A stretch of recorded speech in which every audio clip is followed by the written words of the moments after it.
The data on COVID has been looking so good recently, but is there now another twist? In the first 2 weeks of the year, the 7-day average of cases for the UK more than halved, but then levelled off sharply, with cases still far higher than last January's peak.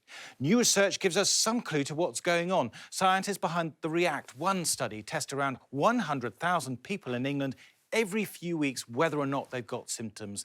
And their latest results show that in adults, young and old, COVID rates soared before Christmas, driven by Omicron, but have been falling since the new year. But that fall is now being cancelled out by the rise in children since they went back to school. Almost 8%, 1 in every 12, had COVID at the time the scientists were testing. In adults, rates were lower, between 2.5% and 5% for different age groups.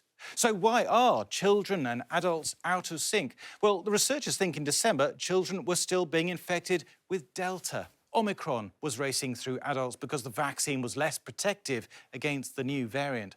Now, Omicron has pushed out Delta and children are vulnerable, while the virus is coming up against a wall of immunity in adults.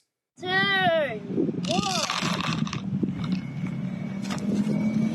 It's the second time 9-year-old Sully has come down with COVID. He had it last summer, now he's off school again.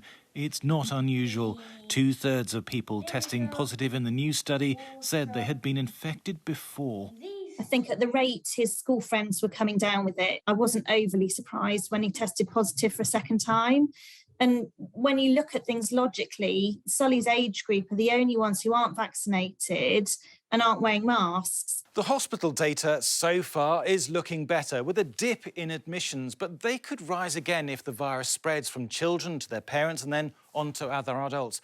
But rates are still a long way off from the levels you get from flu. The winter of 2018 was the last bad year. Now, hospitalisations in England for flu peaked at 758 in a week. In just the last 7 days, there have been 11,000 admissions for COVID. It's not yet like flu at all.